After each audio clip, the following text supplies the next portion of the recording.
talking more about the Imhotep Museum as we are here in this amazing place. We should tell you that this place was built or was inaugurated officially on April the 20th in 2006, and the Imhotep Museum is located at the foot of Saqqara Necropolis complex, not far from the Memphis. To know more about this, I'm delighted to interview Dr. Mamdouh Farouk, the Imhotep Museum Director. Good afternoon, Dr. Mamdouh.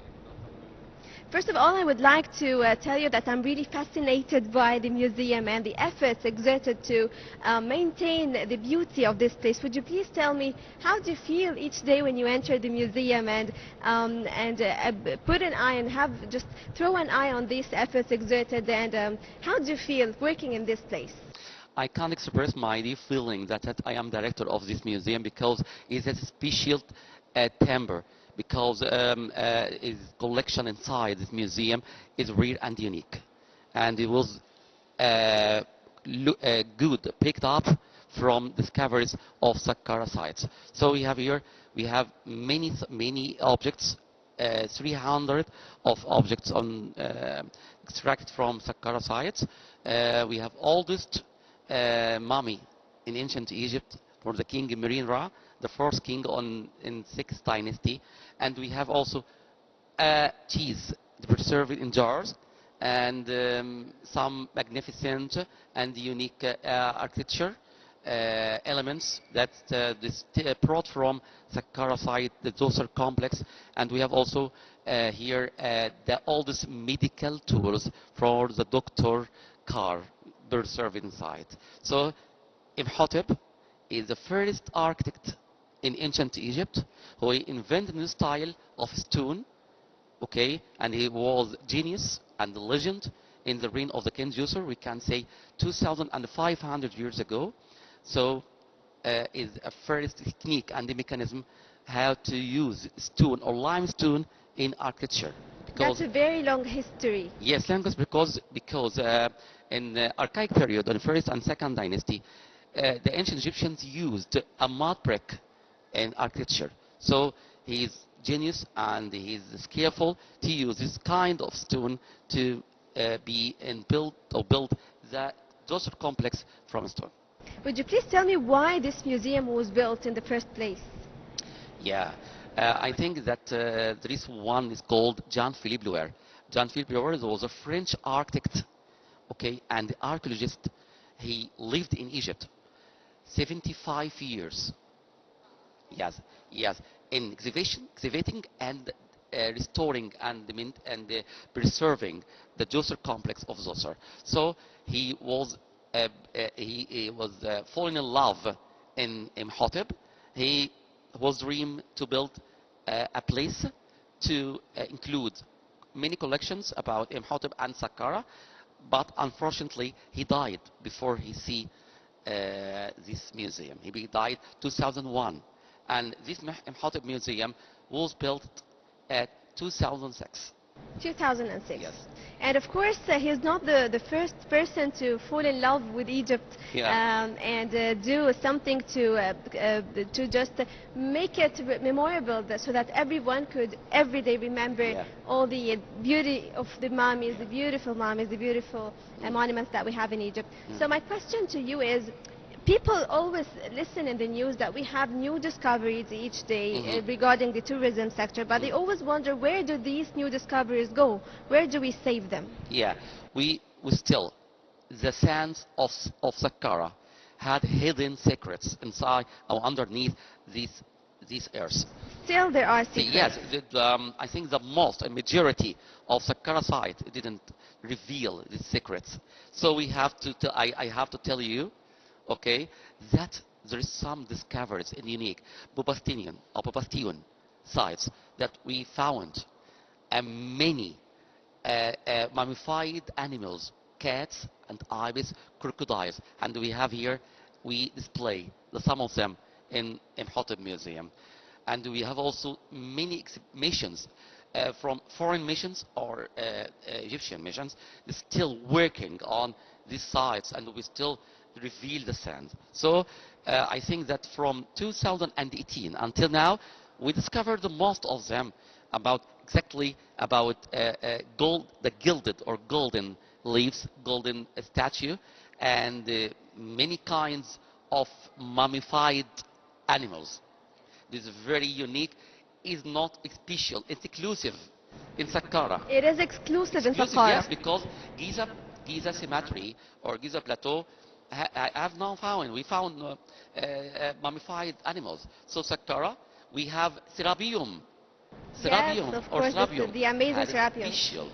And even tourists, when they visit Egypt, they always demand to include the serapium in their program when they Yeah. visit Egypt. Yeah, the first sort, the first kind, or yes, that we found a peaceful inside sarcophagus, very heavy sarcophagus. Each one may be till a weight for the 70 ton. Yes, very heavy, and all the people could how could they put or place this sarcophagus inside these tunnels? They was very genius.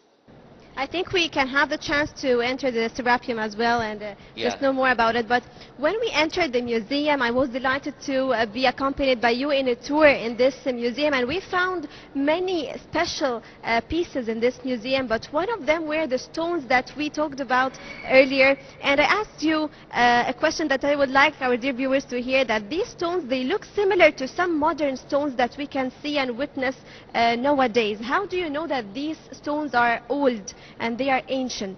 The famine stela. Yes. The of famine course. stela. There's a story behind this object because this found on the causeway, on the walls of the causeway of the King Unas. King Unas or Wanis. We can say Wanis. Is it his name? His name. It means he is really existed. So Wanis, he is the last king in the 5th dynasty, and we found inside his pyramid the first pyramid text or religious texts were written, inscribed on the wall inside this pyramid. So we found this stela that describe some Bedouins, some Asians has appeared and starving, and their ribs appeared. So maybe they're starving.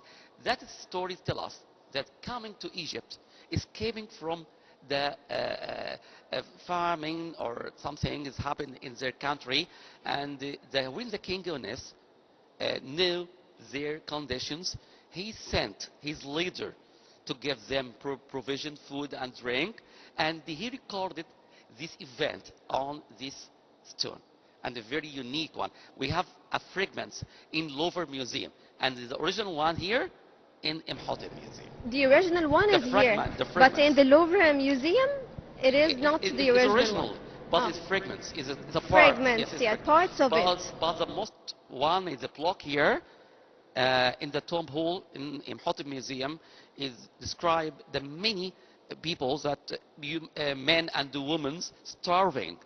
That that means that generosity in Egypt, that the king Egypt every time, every date, the welcome everyone who come to Egypt. It is very important to ask you about your comment on the government's efforts exerted in returning back mummies and special pieces that we have belonging to the Egyptian history. How do you comment on these efforts? Yeah, I told you that we have here in Imhotep Museum the oldest mummy.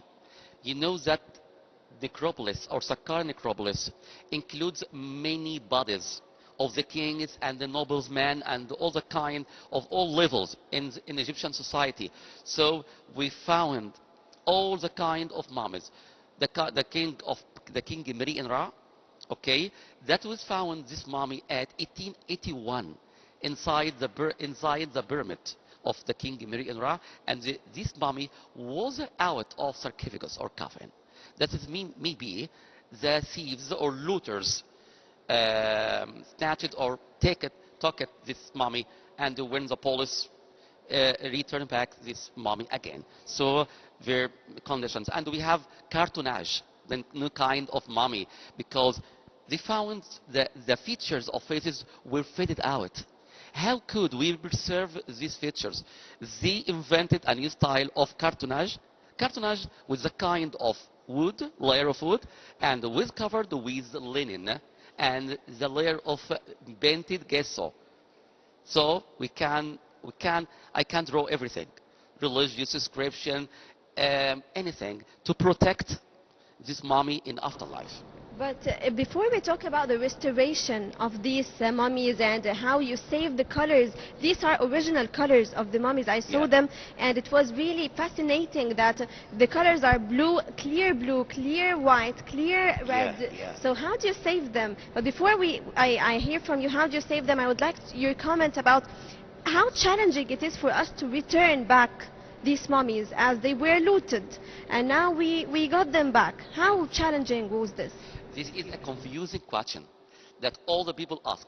How could it be colored to be still And refreshed? without any damage. Yes, with damage. Because the Egyptians, ancient Egyptians, used a raw material from the nature without any adding materials, because they extracted a color like black, okay, from smashing or from smashing of the burned wood, okay. They extracted a white from the flowers and rose. They extracted the blue from the oxide of iron They're and the all oxide natural of, materials. yes, all the natural material, and they were very eager and keen to make experiments before to implement everything.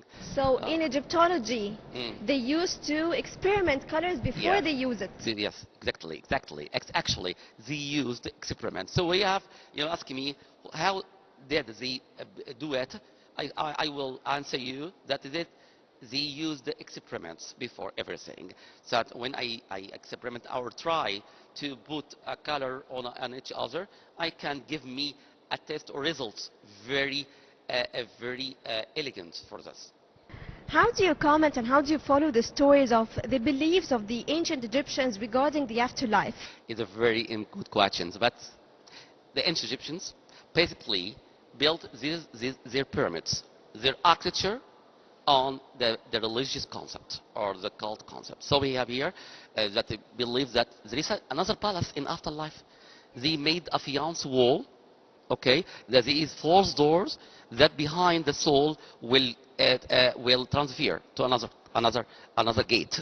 That is a separated wall between the life and the afterlife. That they believe that the body, the human, when it died, the spirit or soul is separated from the body. It's called Ba. And the Okay, Ba, Ba. Ba, It's Ba, called it Ba. means soul. So Yeah. his body is mummified, Ghet or jet, like Geta in Arabic, yes. Yes, and these words you're telling me they are all hieroglyphs. Yes, hieroglyphics, yes, because it's their names in hieroglyphic. So we have Ka. Ka is a counterpart. Counterpart is a same actual size of statue of the deceased. Maybe his feature faded out, and the spirit or soul wanted to recognize his owner. That is spirit. So these are measurements Yes. they do so that they can make sure they have the exact or the most close imagination of the features of the face. Yeah. And what does that reflect about ancient Egyptians? Yes, it's reflected. This is no kind. Life and the afterlife. We can transfer. If I feel good, if I do something is godness in my life, I will enter inside the paradise. Yaru fields. So in afterlife, the Ba and Ka and Ghet combined again in afterlife to be Ach. Ach, it means a pious man. He is a religious man without any sins in afterlife. He is innocent, will be innocent, because he will stand on 42 judges in the court. 42 Yes, yes, judges. and they testify that I didn't do it. I didn't everything. I didn't to pollute the river Nile. I didn't harm any animals in afterlife. Polluting the river Nile was a great sin Yes. back Yeah. then. Yes. Yes. So this means, as far as I understand from you, Dr. Mamdouh, that ancient Egyptians were really interested and were keen on the purifying belief. Yeah. Yes. They used to pure themselves from any. Yes, they indeed, actually, they do it because I think that you know about the sacred lake in Karnak.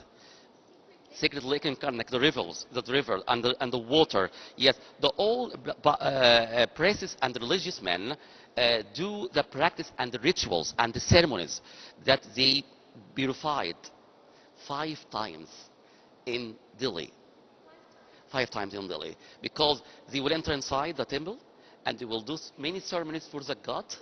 Okay, they have to be purified and neat from anything that harm this temple. And this is why this raises a controversial issue that some people believe that the ancient Egyptians really had so many traditions that are similar to different religions Yeah. that we have Yeah, nowadays. the same religion, but the different concept that believes that we are the same traditions we follow in our life, daily life, like Egyptians. Like I can visit the tombs, my relatives, with food and drinks. Like we can visit it is this feast, Eid al-Adha, like this, because we have like some it is very similar traditions we do in afterlife, like ancient Egyptians. Yes. And let me ask you, how do visitors and tourists react with these monuments when they enter and visit the Imhotep They are Museum? impressive. Yes, of Yes, course. it- I can see your smile Yes, and your yeah, amazement. they are looking, still looking, staring at the object and how to react with this object. They didn't believe yet, because we have here the statue of Imhotep. Imhotep was a god, a god medicine, a god of medicine, was defined later as a god medicine because they built for him a chapel and a temple. If anyone is diseased and patients, you will inside his chapel and will be recovered again. So they believe he's a god of medicine, Imhotep. So some people stand off this statue and they believe that when you look at this statue, you will get the power and energy from this one. You're lucky, Dr. Mamdouh, that you're everyday witnessing You are lucky too, this because you are. beauty. Yes, of Yeah, course. yeah. Thank you. Let me also ask you regarding the museum. Is there a special monument or a special piece in this museum that you like to interact with? Yeah, I told you before that cheese preserved, medical tools, okay. This is your favorite, Yes, I medical mean. tools, because Yeah. I also have a small doll in the temple exhibitions. Small doll, and the curses in hieroglyphics was inscribed on the small doll. Is a wooden stall doll that it is like a curse, like a magical spell inside this one. I have in my 2 cases here. So we have different special, unique, and the objects inside the pyramid, because Saqqara still have many secrets inside. Also, Dr. Mamdouh, you showed me some pieces containing some organs of ancient Organs, yeah. Egyptians. Yes, would you please tell me what does that reflect and why ancient Egyptians were really keen on saving their organs even after death? Yes, because they believe that she should have to mummify this body, and they get out everything, exceptional heart, because the heart is a measure of he is innocent or guilty, and they get out everything, stomach, liver, lungs, and intestines, everything, because they put resins and raw salt of natron to absorb any water from the skin and the side. So they wanted to keep the organs like liver, lungs, and intestines, okay, and the liver inside this, and put the salt of natron inside this put, and the ceiling cover, and the waste pot beside the dead body. Let me put myself in the shoes of our dear viewers. Like when I hear this story, the first thing that would come into my mind is that these are very advanced actions that we have discovered nowadays to save organs and to transplant organs, and this is something, this is one of the advancements of medicine. So how could ancient Egyptians do such advanced things that we have discovered recently? First of all, I would like to tell you that when he exposed to accidents or something, he looking for how can he heal this one about scorpions or snakes. They invented like a wax of honey, the wax of honey. They was protected the skin from injuries. We have here historical tools about scissors and about very narrow copper tools that they can extract and they cut like needles. So these are surgeries. Surgery, yes. They could do Surgical surgeries. tools, yes, we have here in Imhotep Museum about this belonging to the Dr. Carr. It is because underneath of his head they found it. Yeah, because Underneath his head. everyone was a profession, so some doctor or carpenter or goldsmith. He wanted to keep his tools or equipments beside him to believe that he will the same job as he in the world and he have the life. I believe when doctors especially Yeah, visit the yeah. museum, they got the most excited Yeah. to see such pieces, right? That's right. Yes, of course. Would you please tell me more about the 10-minute documentary Saqqara, The Hidden Path to Eternity? How do you see it? And tell me more about this documentary. Documentary? Yes, the 10-minute Hidden Path to Eternity. Since visitors react when they hear the voice of the renowned Egyptian and international actor Omar al-Sharif Yeah. narrating this movie in particular. Yeah. Okay, I told you Saqqara is necropolis that believes that the god of the body of the gods, the body of the human, the body of the kings, were resurrected again in afterlife. So we can find from the first dynasty to the third dynasty, the 3,000 of years passed away that were buried inside. So this is called necropolis, is a part of paradise in afterlife. It's called Rostau. Rostau is called like Saqqara here. Saqqara, its name is derived from the god Sukkar. The god Sukkar is the protector of this site. So he is a special kind of preserving bodies, royal mammals, everything. Dr. Mamdouh, what do you wish for this museum to be better and to have even more exposure to the whole world? I hopefully this museum to be a most important museum in Egypt that display all the discoveries of Saqqara as temporary exhibitions. We working to do it with all the kind of missions inside Saqqara. So we have a special kind because Imhotep Museum located at Saqqara site that it is special to display a kind of these objects. It is very important to ask you about the display of the monuments, the decision making of putting such a piece in this place and such other piece in another place. How do you decide the places of each monument and piece and the way of displaying these pieces to visitors in the In museum? missiology, in our science or our study how to make a scenario display or display of scenario. So we have to each showcase tell a kind of story. Okay, we can showcase of offering. We can display food, drink like cheese, basins, and the offering table, everything. And we have a kind of another showcase tell us about jewelry, about decorations, that we can display a mirror and comb and everything. So, and kohl, the mirrors, the kohl. Yes, like the eyeliner Like or eyeliner, something we like call the it eyeliner. Every two cases display something is stories. In scenario, we can put every or collection or many collections tell us a story. What's behind this object? How to make the audience to feel story, because our words tell us always say that a museum is a window from the past to the present. Let me ask you out of curiosity, and also I'm sure our dear viewers are also Curiosity. curious, Yes. yes, to know about the discoveries or even the existing mummies and the existing pieces of Egyptian kings and queens and even all the pieces that are existing here. Has it ever happened that you decided not to showcase a piece because it would be dangerous? So if you showcased it, it would lose its colors or it would lose its features.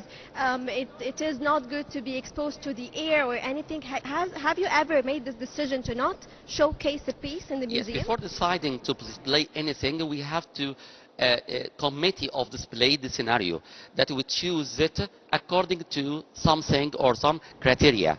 Some Yes, some conditions. conditions. This with that. Yes. Like what are these Yes. conditions? The first of all, that is a good conditions, and is unique and rare unique object. Tell us a story is it not repeated in other stories.